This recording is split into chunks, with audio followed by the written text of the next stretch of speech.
गुरुजी जी के study YouTube channel पर आपका हार्दिक स्वागत और अभिनंदन। चलिए दोस्तों, महत्वपूर्ण सवाल जवाब वीडियो में आपका हार्दिक स्वागत। चलिए शुरू करते हैं। तो आज हमारा टॉपिक है लोकसभा। लोकसभा में आपके लिए सबसे पहला प्रश्न बनता है, कौन जनता द्वारा प्रत्यक्ष रूप से निर्वाचित सदन है? ऐसा कौन सा सदन है जो जनता के द्वारा प्रत्यक्ष रूप से निर्वाचित किया जाता है दोस्तों? वो है आपका लोकसभा का सदन। अगला सवाल आपके लिए, भारत में लोकसभा किसका प्रतिनिधित्व करती है? भारत में लोकसभा किसका प्रतिनिधित्व करती है? सही जवाब होगा भारतीय जनता का। भारतीय जनता का प्रतिनिधित्व करती है लोकसभा। अगला सवाल आपके लिए है यहाँ पर, भारतीय संविधान के किस अनुच्छेद में लोकसभा के गठन के संबंध में प्रावधान किया गया है? भारतीय संविधान के किस अनुच्छेद में लोकसभा के गठन के संबंध में प्रावधान किया गया है? सही जवाब होगा अनुच्छेद 81 से 331 तक, यानी अनुच्छेद 81 से 331 तक। अगला सवाल आपके लिए है, मूल संविधान में लोकसभा सदस्यों की संख्या कितनी निर्धारित की गई है? सही जवाब होगा 500। अगला सवाल है, 31वें संवैधानिक संशोधन अधिनियम द्वारा लोकसभा के अधिकतम सदस्य संख्या कितनी निर्धारित की गई है दोस्तों? सही जवाब होगा 545। अगला सवाल आपके लिए बनता है, लोकसभा की अधिकतम सदस्य संख्या कितनी हो सकती है दोस्तों? सही जवाब आपके लिए होगा 552। अगला सवाल है, भारतीय भारतीय समुदाय राष्ट्रपति आंग्ल भारतीय समुदाय के कितने प्रतिनिधित्वों को लोकसभा में मनोनीत करता है? राष्ट्रपति आंग्ल भारतीय समुदाय के कितने सदस्यों को लोकसभा में मनोनीत करता है? 2 सदस्यों को। राष्ट्रपति द्वारा लोकसभा में आंग्ल भारतीय समुदाय के 2 सदस्यों को किस अनुच्छेद के तहत मनोनीत करता है? अनुच्छेद 331 के तहत। अगला सवाल है, लोकसभा में राज्य को किस आधार पर सीटें आवंटित होती हैं? लोकसभा में राज्यों को किस आधार पर सीटें का आवंटन होता है दोस्तों? जनसंख्या के आधार पर। अगला आपके लिए सवाल बन रहा है यहाँ पर, लोकसभा में आंग्ल भारतीय समुदाय के 2 सदस्यों को मनोनीत करने की शक्ति किसके पास होती है? सही जवाब होगा भारत के राष्ट्रपति के पास। अगला सवाल है, वर्तमान में लोकसभा में प्रत्येक राज्य के स्थान पर आवंटन का आधार क्या है दोस्तों? 1971 की जनसंख्या के आधार पर। अगला सवाल आपके लिए यहाँ पर बन रहा है, कौन सी लोकसभा के चुनाव 9 चरण में संपन्न हुए थे? सही जवाब होगा 16वीं। अगला सवाल आपके लिए है, कौन सा संवैधानिक संशोधन राज्य में चुने जाने वाले लोकसभा के सदस्यों की संख्या बढ़ाने के संबंधित है? सही जवाब होगा 7वां और 21वां। अगला सवाल है, लोकसभा में केंद्र शासित प्रदेशों का प्रतिनिधित्व चुने जाते हैं? सही जवाब होगा प्रत्यक्ष निर्वाचन प्रणाली के द्वारा। अगला सवाल आपके लिए है, राष्ट्रपति दोस्तों राष्ट्रपति लोकसभा के 2 सदस्यों को किसके प्रतिनिधित्व देने के लिए नामित करता है? सही जवाब होगा एंग्लो इंडियन। अगला सवाल है, लोकसभा का चुनाव लड़ने के लिए इच्छुक व्यक्ति की न्यूनतम आयु दोस्तों कितनी होनी चाहिए? सही जवाब होगा 25 यानी 25 वर्ष। अगला सवाल है, किस राज्य का लोकसभा एवं राज्यसभा में प्रतिनिधित्व सबसे अधिक है? सही जवाब होगा उत्तर प्रदेश का। अगला सवाल आपके लिए यहाँ पर बनता है, कौन सा राज्य सबसे अधिक प्रतिनिधित्व लोकसभा में भेजता है? वो राज्य कौन सा है? वो राज्य दोस्तों यूपी, उत्तर प्रदेश।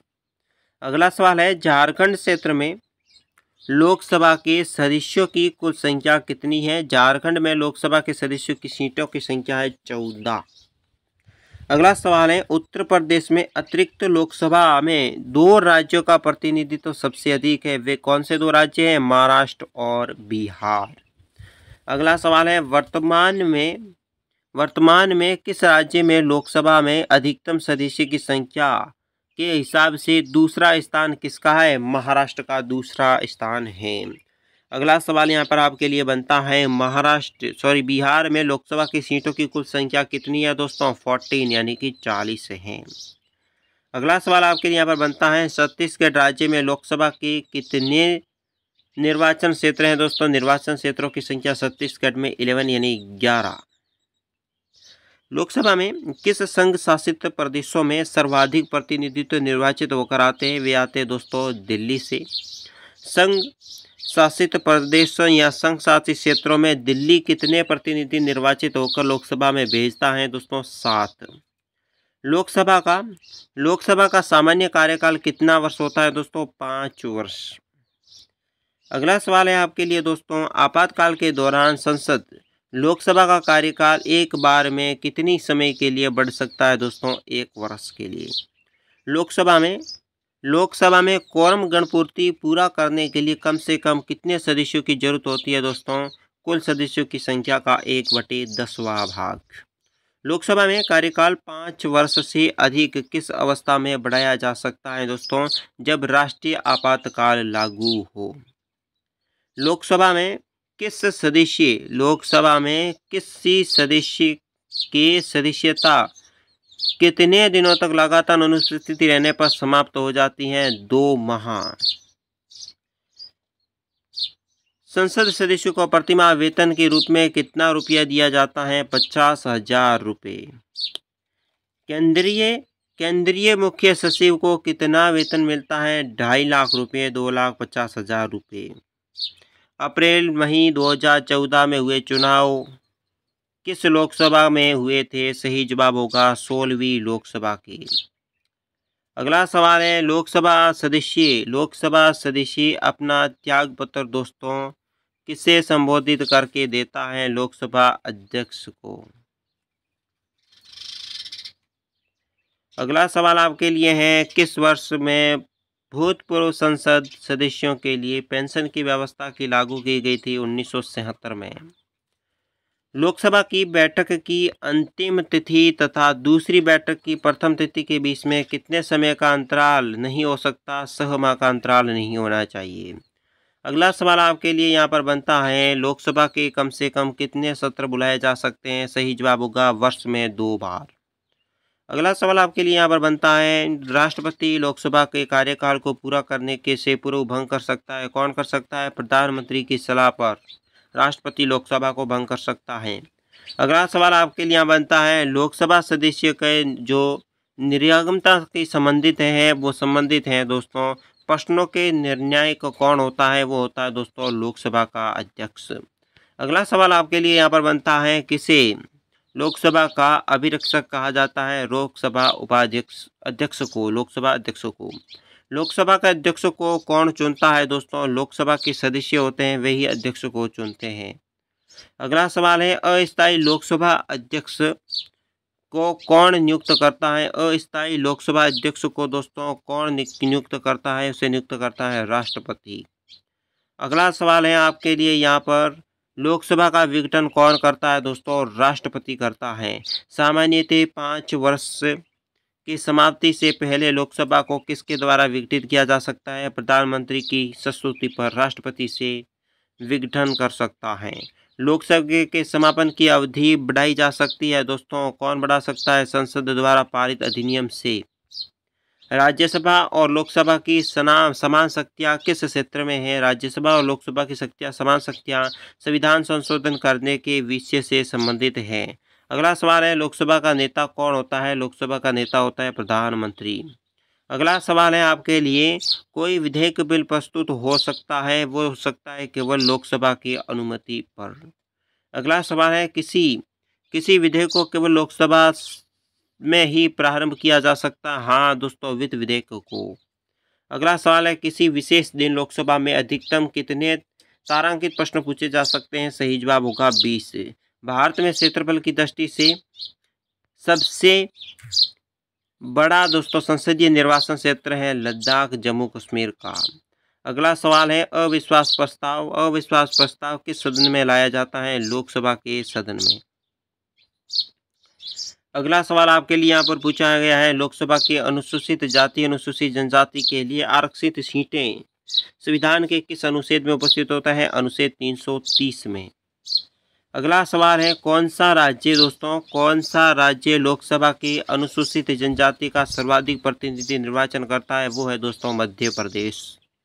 अगला सवाल आपके लिए यहाँ पर उभर कर आ रहा है, लोकसभा में राज्यों को किस आधार पर सीटों का आवंटन करता है? दोस्तों जनसंख्या के आधार पर। अगला सवाल आपके लिए यहाँ पर उभर कर आ रहा है, भारत के राष्ट्रपति किस अनुशंसा पर लोकसभा को भंग कर सकता है? वो कर सकता है मंत्रिपरिषद की। अगला सवाल है, संसद का चुनाव लड़ने के लिए प्रत्याशी न्यूनतम आयु कितनी होती है? दोस्तों प्रत्याशी न्यूनतम आयु 25 वर्ष। अगला सवाल आपके लिए यहाँ पर बनता है, संसद के दोनों सदनों की संयुक्त बैठकों को भेजा गया विधेयक पारित करता है उपस्थित सदस्यों के आधार या बहुमत के आधार पर। अगला सवाल है, शून्यकाल क्या है? शून्यकाल दोस्तों क्या है? जब संसद के अंतिम महत्वपूर्ण मामलों पर विचार होता है उसे कहते हैं शून्यकाल। अगला सवाल आपके लिए बनता है, लोकसभा के सत्र एक वर्ष में न्यूनतम कितनी बार बुलाया जा सकता है? सही जवाब 2 बार। भारतीय संसद को दोस्तों शामिल किया गया है लोकसभा और राज्यसभा दोनों में। भारतीय संविधान के अनुसार धन संबंधी विधेयक सर्वप्रथम कहाँ पेश किया जाता है? लोकसभा में किया जाएगा। बजट पहले किसके द्वारा पारित किया जाता है? दोस्तों बजट किया जाता है लोकसभा के द्वारा। किस लोकसभा के 5 वर्षों से अधिक की अवधि पर कार्य किया है? वो किया है 5वीं विधानसभा ने। अगला प्रश्न नहीं है। आज की वीडियो में इतना ही। चैनल को सब्सक्राइब, वीडियो को लाइक, दोस्तों के साथ शेयर करें, कमेंट करके बताएं आपको दोस्तों वीडियो कैसा लगा। आज की वीडियो में बस इतना ही, और हमारे चैनल को अधिक से अधिक सब्सक्राइब बढ़ाने की कोशिश करावें, और हम लाइव लेसन में जल्द ही मिलेंगे। तो आज की वीडियो में बस इतना ही, और हमारे चैनल को अधिक से अधिक सपोर्ट करने की कोशिश करें। धन्यवाद।